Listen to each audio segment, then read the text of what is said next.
আসসালামু আলাইকুম ওরহমতুল্লাহ। স্বাগত নতুন একটি ভিডিওতে। তো আজকে আসছি সৌদি আরবের বাথা মার্কেটে।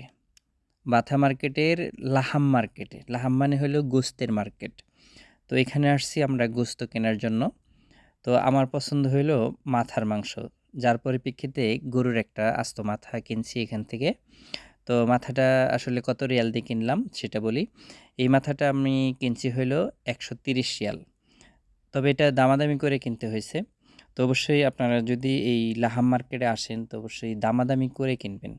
আপনি যদি দামাদামি না করে কিনেন তাহলে হয়তো আপনি একটু ঠকে যাবেন। তো যাই হোক ১৩০ রিয়ালে কিনছি, ওজনটা মনে হয় ১০ কেজি বা ১১ কেজির মতো হবে, মানে মাংসের ওজন। আর উনি সবকিছু মিলে কেটে দিবে, সব মিলেই ১৩০ রিয়াল। তো এই লাহাম মার্কেট থেকে মাংস কিনলে একটা সুবিধা কি হয়? একেবারে মনে করেন তাজা ফ্রেশ মাংসটাই আপনি এখান থেকে আমরা কিনতে পারি আপনার। কারণ হলো অন্যান্য দোকানও আছে, কিন্তু এরকম তাজা মানে দেখে আমরা কিনতে পারি না। তো যাই হোক, ফ্রোজেনটা কিনতে হয়, ফ্রিজেরটা। তো এখান থেকে তাজা কিনা যায়।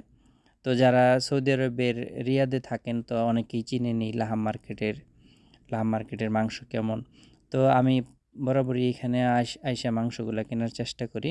তো আপনারা ওইখান থেকেই কিনবেন, কারণ প্রবাসীরা চায় একটু ফ্রেশ ভালো জিনিস কেনার জন্য এবং কি একটু সস্তায়।